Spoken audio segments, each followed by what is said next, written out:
The Minnesota Vikings are still active on the market and are in advanced negotiations with two big NFL stars. You will be surprised by today's news, but first, don't forget to like this video, because your like helps us reach more Minnesota Vikings fans. So subscribe now so you don't miss any more news. Now enough of the chatter, and let's get to today's news. Minnesota Vikings have a representative on the All-PFF selection from the last 25 years. And it's not who you think. With the NFL offseason in full swing and the start of training camp still about 2 months away, fans and analysts are turning to lists, rankings, and historical evaluations as they wait for football to return. And one of these recent lists has been causing a stir, especially among Minnesota Vikings fans. The website Pro Football Focus, PFF, a reference in statistics and performance analysis in the NFL, recently released its All-PFF selection. A team composed of the best players of the last 2.5 decades, based on the grades accumulated since the company began measuring. The idea was to highlight the names that, statistically, have had the greatest impact on the game since PFF began recording its advanced metrics. But the big surprise was the representative chosen by the Minnesota Vikings. If you bet on Adrian Peterson, Jared Allen, Harrison Smith, or of course, Randy Moss, you were wrong.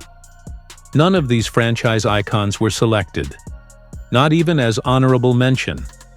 The only Vikings player to make the cut was Antoine Winfield, a cornerback who played for the franchise from 2004 to 2012. Winfield, underrated consistency and excellence. While he's not usually the first name to come up in conversations about the greatest players in recent NFL history, Antoine Winfield has an impressive resume, especially when viewed through the eyes of Pro Football Focus metrics. According to PFF's analysis, Winfield was one of the 10 highest-rated cornerbacks in the league in 5 of his 7 seasons tracked, starting in 2006, ranking number 1 in 3 of them. His coverage grade is one of the 10 highest in PFF history, 92.3, which would make him stand out in itself. However, it's in the run game that he's truly excelled in his own right. Among 355 cornerbacks evaluated since 2006, Winfield has the highest run defense grade in PFF history at 94.7. He has 107 impact plays against the run, which puts him tied for second among all cornerbacks in that regard. In addition, his 2.47-yard average deep tackle is the best among 137 qualified cornerbacks, showing an enviable ability to diagnose and react.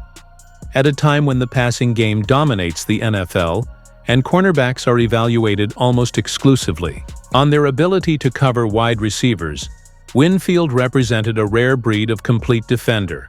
Strong, technical, physical, and reliable, both in coverage and against the run game. Randy Moss's absence. A reminder of the limitations of analytics. Despite the deserved celebration of Antoine Winfield, the list also raises important questions, most notably the absence of Randy Moss. Considered by many to be the second greatest wide receiver in NFL history, behind only Jerry Rice, Moss not only earned his first Hall of Fame nomination, but also redefined what was expected of a wideout in terms of speed, explosiveness, and deep threat. The 3 wide receivers chosen in the All-PFF selection were Julio Jones, Antonio Brown, and Tyreek Hill. Honorable mention went to Calvin Johnson. All excellent players.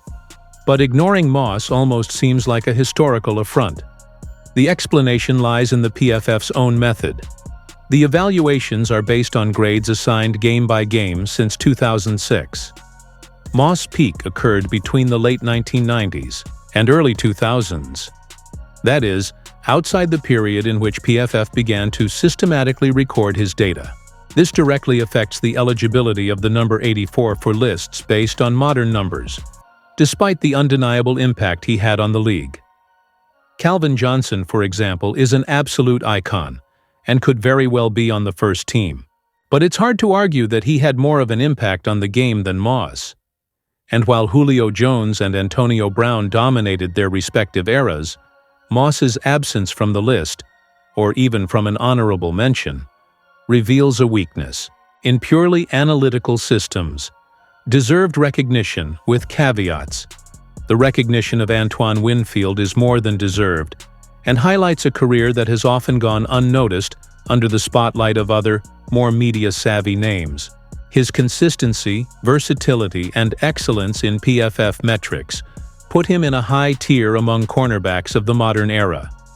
On the other hand, Randy Moss's exclusion is a reminder that, as useful as numbers and advanced statistics are, they don't tell the whole story.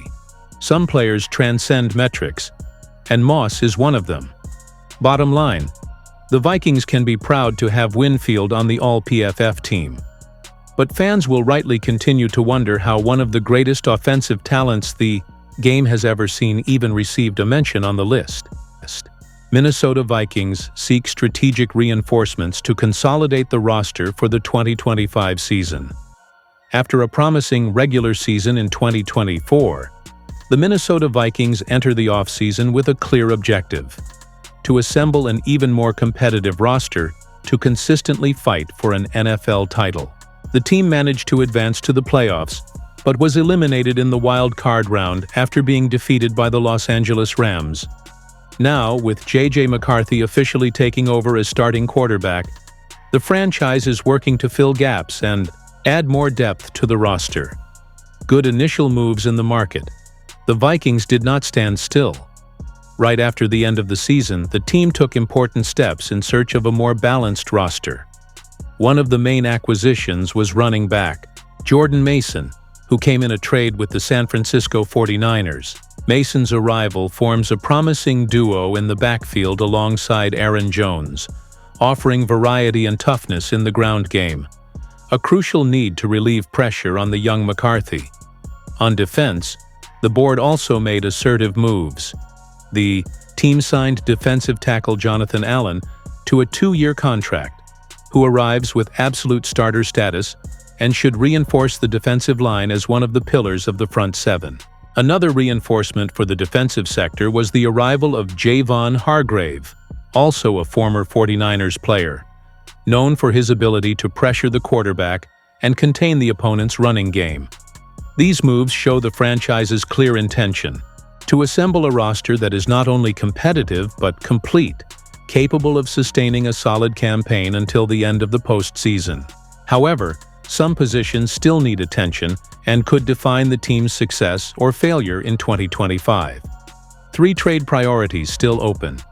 Despite the impactful signings, the Minnesota Vikings still have critical issues to resolve before the start of the season. 3 positions in particular appear to be vulnerable on the roster: backup quarterback, cornerback, and interior offensive line. The backup QB position is a real concern, especially in a league where injuries can change the course of a season. Minnesota needs a reliable replacement for McCarthy, someone with the experience to keep the team competitive if the starter is out. In the secondary, the cornerbacks were inconsistent in 2024, which cost them dearly in critical moments. An experienced addition could bring much-needed balance to the passing defense, especially considering the potent offenses the Vikings will face. Finally, and perhaps most urgently, is the interior of the offensive line, which has had shaky performances in the playoffs. The lack of consistency in the center of the line has exposed McCarthy in critical situations, limiting the team's offensive capabilities. It is in this context that Cesar Ruiz's name emerges as a possible major reinforcement. Cesar Ruiz. The ideal target to reinforce McCarthy's protection. Ruiz, center guard for the New Orleans Saints, could be the key piece that the Vikings' offensive line is missing. Drafted in the first round of 2020, Ruiz has shown improvement over the years, and despite missing 4 games due to injury in 2024, he has had an above-average technical performance when he has been on the field. He has played more than 800 offensive snaps and allowed just 1 sack, a mark that highlights his quality in pass blocking, something vital to protect the Vikings' rookie quarterback. Before the 2023 season, the Saints extended Ruiz's contract, betting on his potential. as part of the offensive core of the future. However, with the New Orleans team heading into a rebuilding phase, cutting heavy contracts may become a necessity. If that happens, Ruiz would become a natural target for Minnesota, which would have a golden opportunity to acquire a young, experienced, and high-performance player. In addition to the immediate impact that Ruiz would bring to the sector, his presence would help stabilize the entire offensive line. Garrett Bradbury, the Vikings' current starting center, has had inconsistent performances, being one of the weak points in the loss to the Rams. With Ruiz on the roster, the team could reorganize the line and create a more cohesive protection for McCarthy, in addition to improving the running game. The future starts now. The 2025 season could mark a turning point for the Minnesota Vikings. With young talent on the rise, well-chosen veterans, and an aggressive mindset in the market, the team shows ambition. However, for this project to come to fruition, the next moves will be crucial. Targets like Cesar Ruiz represent more than just reinforcements. They are pieces that can transform weak areas into strengths. And, in a league as balanced as the NFL, that difference could mean a run to the Super Bowl or another early elimination. Time is running out, and the Vikings know the time to act is now.